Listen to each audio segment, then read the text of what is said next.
So we discussed that to consider the inertia of connecting rod, we design a dynamically equivalent system of that connecting rod, right? So let's say we have designed one dynamically equivalent system, and this is the R system, and this is G point, right? This is MA, and let's say this point is D point, and this mass is MD, right? So this system is dynamically equivalent system, but in our connecting rod, there are two ends. One end is connected to piston and other end is connected to crank, right? And total length of this is, let's say this is L. तो हम क्या चाहते हैं कि हमारा जो दूसरा मास यहाँ पे आ रहा है वो कहाँ पे आना चाहिए, क्रैंक पिन पे आना चाहिए. तो हम क्या करते हैं, इस मास को यहाँ ले आए.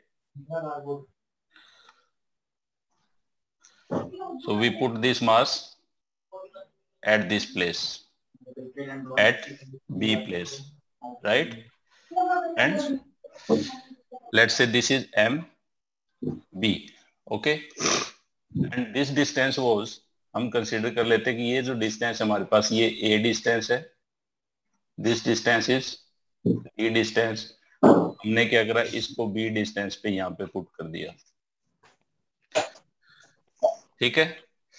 अब जो M और D जो बना रहे हैं ये तो डायनामिकली इक्विवेलेंट सिस्टम है, बट हमने इसको यहाँ पे किया तो क्या होने वाला है देखिए. तो पहले तो हमारे पास क्या है, MA plus MD is equal to M है, राइट. और एक सेकंड कंडीशन जो होती है, MA multiplied by A is equal to MD multiplied by D. This is second condition. And third condition is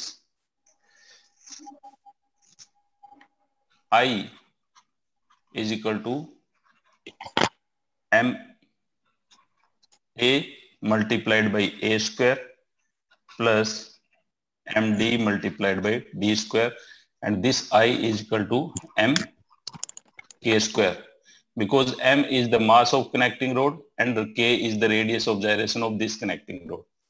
ये कंडीशन हमारे पास ये जो सिस्टम है इससे फुलफिल हो रही है, राइट. सो यहां से हमने ये भी निकाला था कि अगर मैं यहां से MA और MD निकाल के इस फॉर्मूले में पुट कर देता हूं तो मेरे पास क्या आता है, A multiplied by D is equal to K square आता है, राइट. यस और नो. और ये जो लेंथ है, suppose this length A plus D is equal to L है, this is L, right. So एक हमने ये, आपने जब कंपाउंड पेंडुलम हम लोगों ने पढ़ा था तो हमने ये डिस्कस किया था कि इक्विवेलेंट सिंपल पेंडुलम लेंथ क्या होती है, ठीक है. और इक्विवेलेंट सिंपल पेंडुलम लेंथ का फॉर्मूला क्या था हमारे पास, suppose this is L, right. A plus D is equal to L, इसको हम L ले लेते हैं. तो L का इक्विवेलेंट सिंपल पेंडुलम का फॉर्मूला, जो लेंथ होती है उसका फॉर्मूला क्या होता है, suppose this is suspension point. अगर इस टू मास सिस्टम है, इसको मैं यहां से सस्पेंड करता हूं, ठीक है. और ये जो आपके पास इसकी जो टोटल लेंथ है वो L है, तो इक्विवेलेंट सिंपल पेंडुलम की लेंथ क्या होती है, A plus K square by A D.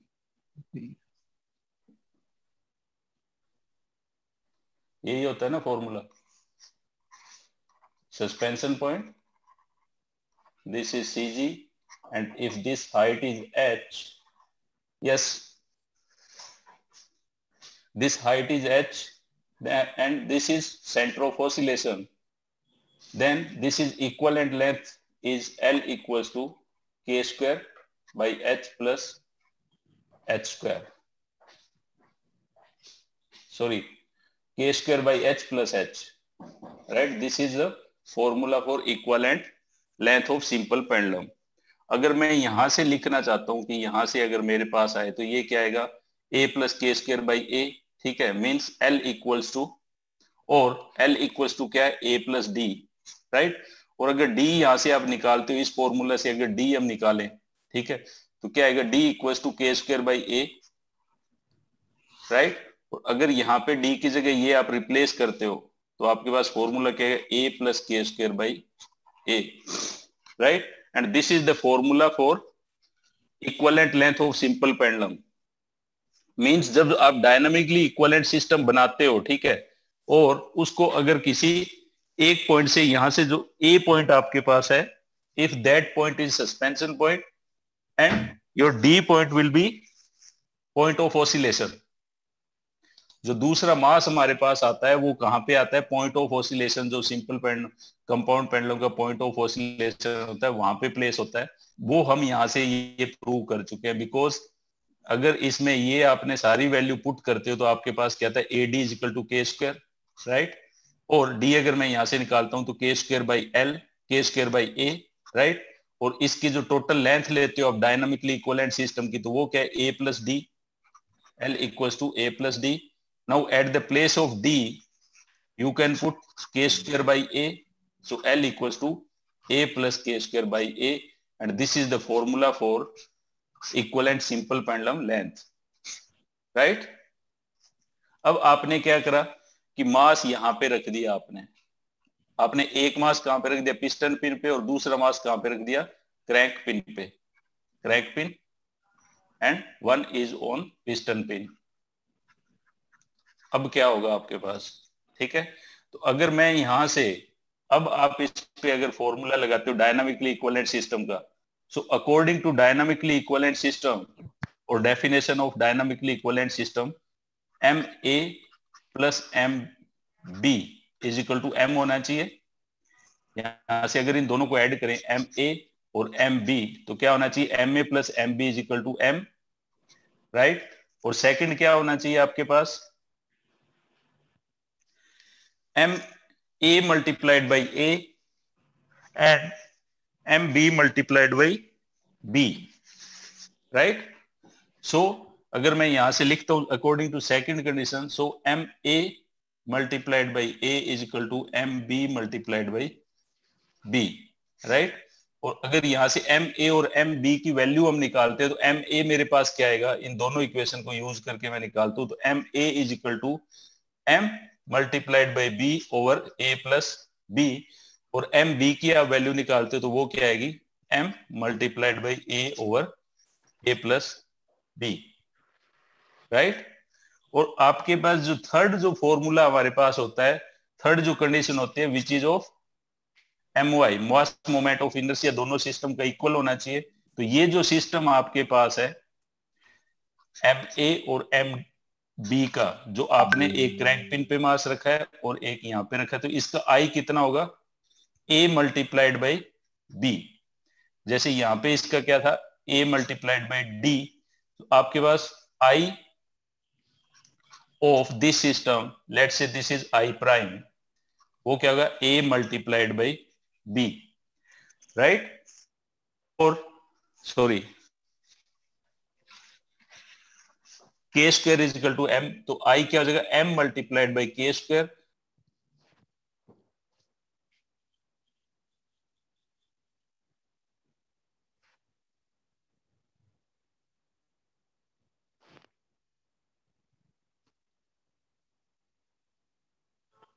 Is B and this is D, so we can say B is greater than D, right? So आपके पास यहां से, सुप्रीत आवाज आ रही है मेरी? आ रही है, आ रही है। सो यहां से आप देखो, जो पहले आपके पास ये जो सिस्टम था which was dynamically equivalent system, right. So इसका इनर्शिया कितना था आपके पास? M A D, right. और अब जो सिस्टम है, जो नया सिस्टम आपने क्रैंक पिन पे मास रखने के पास बाद जो आपके पास बना है, उसका आई क्या है? M A B. और we are saying that B is greater than D, so we can say I prime is greater than I, right. और अगर I prime is greater than I है तो आपके पास जो इनर्शिया टॉर्क होता है, जो इनर्शिया टॉर्क क्या होता है? एक्सीलरेशन की ऑपोजिट डायरेक्शन में लगता है। So this was the acceleration of connecting rod alpha. तो जो इनर्शिया टॉर्क होगा T equals to I alpha, ये होगा, ठीक है। तो आई इंक्रीज किया तो आपने क्या? टॉर्क, इनर्शिया टॉर्क भी इंक्रीज हो गया, ठीक है। सो इस इनर्शिया जो टॉर्क इंक्रीज हुआ, इसको जस्टिफाई करने के लिए और करने के लिए हम इस डायरेक्शन में एक टॉर्क लगाते हैं, ठीक है, दैट इज डेल्टा टी। अब वो डेल्टा टी कितना लगाना पड़ेगा वो हम कल की क्लास में डिस्कस कर चुके थे। So delta T is equal to क्या होगा, I prime alpha minus I alpha, right, और alpha I prime minus I, यही कल हमने डिस्कस किया था, यहां से हम निकाल सकते हैं, ठीक है। तो अब आई प्राइम की वैल्यू आपको पता है, सो डेल्टा टी आप लिख सकते हो यहां से, delta T is equal to alpha M A B minus M A D, this is I and this is I prime, means mass moment of inertia when we are putting two masses, one at crank pin and one at piston pin, then this is I, and this was the I of dynamically equivalent system. So we just find out extra torque we have to apply just to match the same angular acceleration, right? और यहां से अगर मैं इसको और थोड़ा सा simplify करता हूं तो delta T is equal to आपको क्या मिल जाएगा, आप यहां से क्या कॉमन ले सकते हैं, एम ए कॉमन ले सकता हूं मैं इन दोनों में से, राइट, और इसको मैं लिख सकता हूं एम अगर मैंने कॉमन लिया यहां से तो this is A B minus A D, right, और इन दोनों में अगर हम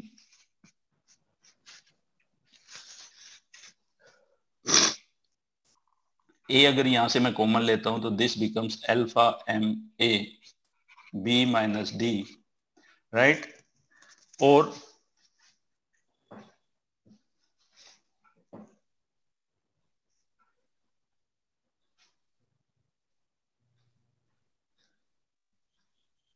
इसको अगर आप एल और कैपिटल एल में लेके आना चाहते हो तो कैपिटल एल आपके पास क्या है, capital L is equal to A plus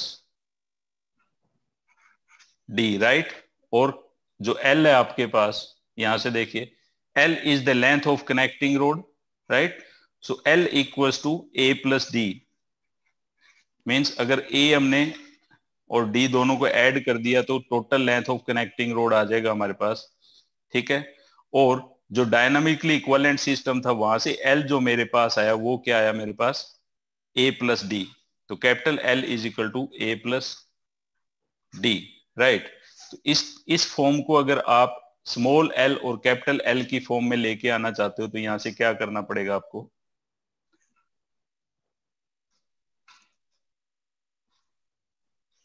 क्या करेंगे हम, थोड़ा सा इसको रीअरेंज करना पड़ेगा। अगर यहां से मैं बी निकालता हूं, इसमें से बी अगर हम बाहर निकालते हैं, right, so this becomes M B,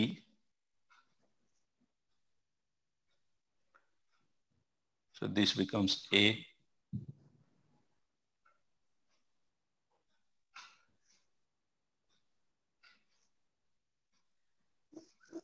sir B और डी को L1 कैपिटल एल और स्मॉल एल के टर्म्स में एक्सप्रेस कर लो। हाँ हाँ, वो ये फॉर्म इन दोनों की फॉर्म में, बिकॉज ये निकालना डायरेक्टली हम निकाल लेंगे, इजी रहेगा हमारे पास, क्योंकि एल तो गिवन होता है, ठीक है, और ये इक्विवेलेंट सिंपल पेंडुलम लेंथ हम निकाल सकते हैं। सो ये फॉर्मूले ठीक लिखे हैं क्या हमने?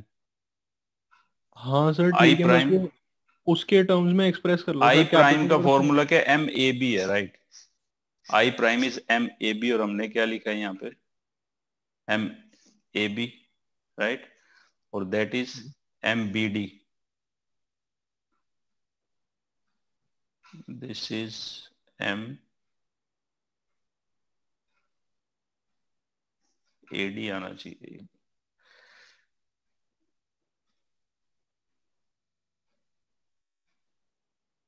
बताओ कैसे करोगे यार? सर जो बी और डी है उसको एल और कैपिटल एल और स्मॉल एल के टर्म्स में एक्सप्रेस कर लो ना। अगर इन दोनों में हम ए अगर ये जो फॉर्मूला है यहाँ पे ए अगर ऐड कर दे हम और ए को माइनस कर दे, अगर हम हाँ इसको तभी, ऐसे लिख दे, ए हाँ सर प्लस तभी एल बी के टर्म्स में एक्सप्रेस हो जाएगा। माइनस ए सॉरी डी माइनस ए, ठीक है, और अगर यहां से माइनस कॉमन ले लेते हैं तो A plus B minus D plus A, right, तो ए प्लस बी हमारे पास क्या है, capital A+B is small capital L, capital L. नहीं स्मॉल एल। सर वो कैपिटल एल आपने ऊपर गलत लिखा हुआ है। Okay, so capital L A plus this was D, so A plus D and small l A plus B, right. So यहां से A plus B को अगर हम स्मॉल l लिख दें, ठीक है, और इसको क्या लिख दें हम, capital L, right.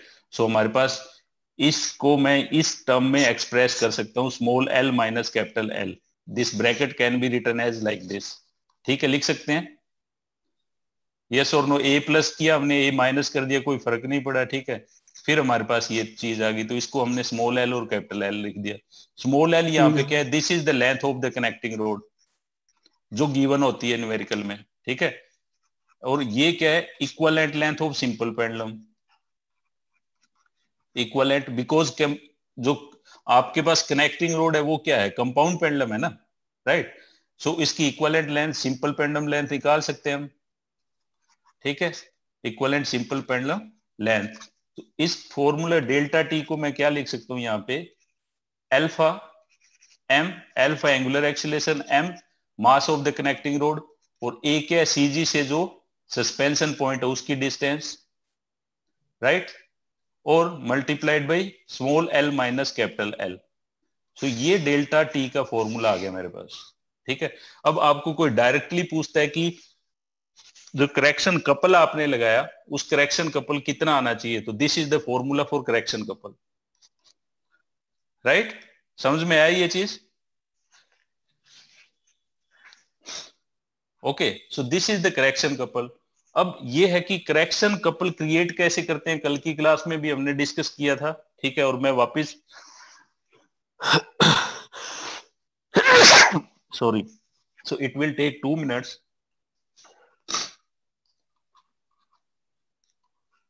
This is the connecting rod, L is length, and this is our crankshaft, sorry crank, and this is line of stroke. This angle is theta, and this is phi, okay। और अब ये अगर आपको length निकालनी हो, अब जो delta T आपने लगाया उसकी डायरेक्शन इधर आई, ठीक है, this is delta T correction couple. So this correction couple can be created by two equal and opposite and parallel forces Fy and Fy, ठीक है। और ये जो आप डिस्टेंस निकालोगे, ये जो लेंथ निकालोगे वो क्या होगा, L cos phi, okay. So delta T equals to Fy multiplied by L cos phi, right. अब यहां से ये तो करेक्शन कपल आ गया आपके पास। सो इस करेक्शन कपल की वजह से, because of correction couple, because of correction couple, torque on crankshaft. So correction couple की वजह से क्रैंकशाफ्ट पे टॉर्क कितना आएगा, this is R, this angle is theta, this length is R cos theta, right. So correction couple की वजह से ये एफ वाई आ रहा है यहाँ पे, ठीक है। सो टॉर्क और करेक्शन टॉर्क भी बोल सकते हो आप, ये जब अब जो करेक्शन टॉर्क मैं निकाल रहा हूं, this is the torque created by correction couple on the crankshaft, that would be F Y multiplied by R cos theta, ठीक है। F Y force, this force multiplied by R cos theta, this is the torque created on the crankshaft, ठीक है। सो F Y हमें पता है कि F Y क्या है, यहां से मैं निकाल सकता हूं, F Y is equal to from this formula delta T over L cos phi, right. So मैं यहां पुट कर दूंगा इसको, delta T over L cos phi is multiplied by R cos theta, right. और अगर इस आर को हम नीचे ले आते हैं तो ये क्या बन जाएगा, L by R, right, and L by R is N, right. So इसको हम ऐसे लिख सकते हैं, delta T over N multiplied by cos theta over cos phi, right. और कोस फाई का फॉर्मूला क्या होता है मेरे पास, cos phi is equal to 1 minus sin square theta और n स्क्वायर रूट। ये हमने बहुत बार पढ़ लिया, ठीक है। सो अगर ये यहाँ पे cos phi की जगह ये रिप्लेस कर देते हैं हम, ठीक है, तो क्या आएगा हमारे पास, देखिए delta TC correction torque is equal to delta T multiplied by cos theta divided by n multiplied by 1 minus sine square theta over n square, ठीक है। ये हमने cos phi की जगह ये वैल्यू पुट कर दी। अब अगर इसमें से 1 बाई n आप कॉमन लेना चाहते हो, 1 बाई n स्क्वायर अगर जो ब्रैकेट टर्म है इसमें से बाहर निकाल लिया आपने, तो बाहर आके वो क्या है 1 बाई n रहेगा, ठीक है। And this becomes t cos theta over n multiplied by 1 by n and under the bracket this because n square minus sin square theta. So this will get cancelled out. So this becomes simple expression delta cos theta over n square minus sin square theta bracket. This is the correction torque on the crankshaft, right? This is the correction torque on crankshaft, right? अब second जो यहां पे मास आपने रखा था at this place, ठीक है, that was M B, right. So इस मास की वजह से एक फोर्स लगेगा डाउनवर्ड डायरेक्शन में, that force would be M B multiplied by G, right. So because of this M B multiplied by G multiplied by R cos theta would be one more torque created on the crankshaft. So ये आप कह सकते हो यहां से एक और torque आ जाएगा। Let's say this is T because of MB, TB लिख लीजिए इसको। So MBG multiplied by R cos theta, right? So ये आप निकाल लेंगे। और अब क्या हो सकता है यहाँ पे, ये तीन आ गए, ठीक है। अब अगर आपके पास वर्टिकल इंजन होता, if this engine is vertical, ऐसे होता है ये इंजन,